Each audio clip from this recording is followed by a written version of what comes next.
Google's $32 billion deal for Wiz will likely be an important barometer for the Trump administration's tolerance for big tech deals. Joining us with more on tech and the environment, Bradley Tusk, CEO of Tusk Ventures. And just from 40,000 feet, Bradley, are you in a better mood than you were a year ago about tech?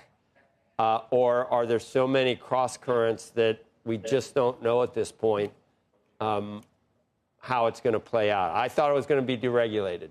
Yeah, look, I was very optimistic. I was at the end of last year, I was very optimistic. So there's been, as you know, Joe, basically no liquidity in venture or tech for over 4 years now. And it seemed like the combination of coming deregulation combined with reduced interest rates would finally open up the market for IPOs, for M&A, for liquidity in general. That hasn't happened yet.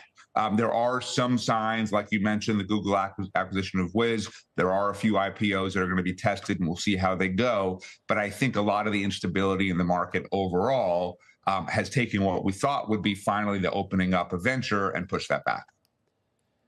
We had, it's not even 100 days at this point. And I was going to mention, we had Gerstner on, his name's Brad too, I think. So I was going to say Brad was on the other day, but I would have confused you. But he said that the calls have been placed to come back from the beach and let's get going on this stuff. Is it that simple? And then a week later, Google, and it's not the Wiz. I have to keep telling myself that. It's not the Wiz. It's not the Wiz. It's like not nobody beats them. Right, that nobody beat. But then that happened. So isn't it possible that it's going to start now? But then the wild card, Bradley, is, you know, Lena Khan's gone, but we had Ferguson on, and I don't know if we know that it's just the, you know, that I can't say the Wicked Witch is dead, but that all the headwinds are going to be removed. Are they going to be removed? Yeah, well, I mean, I think you put it perfectly before, Joe, which is cross currents is exactly the right word. So there are positive signs. I think Ferguson has said some things that are encouraging that would allow for more M&A and more IPOs. I think some of the deregulation that we've seen signs of is encouraging. But at the same time, you know, this is an FTC that has said, look, some of the previous administration's policies around big tech were right, and we're not going to discontinue them. And there's you know, on April 14th,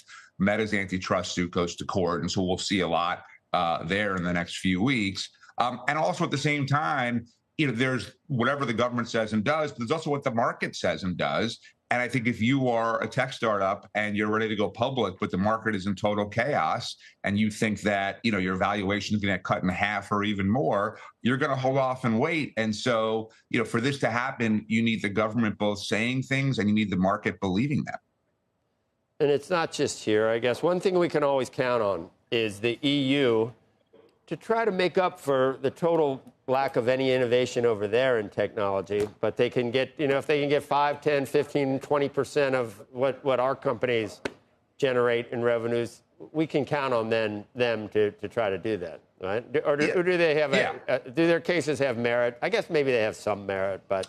I mean, look, there's always this balance that I think no one has quite figured out yet, and maybe no one ever will, right? Which is you want to promote innovation, you want to promote development, and at the same time, you want to protect consumers.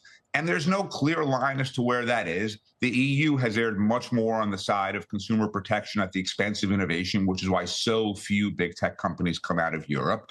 The US has very much prioritized innovation, but we see a lot of harm, and, you know, we've talked about this a lot together on your show, caused by social media to kids and others. And so finding that balance is not easy.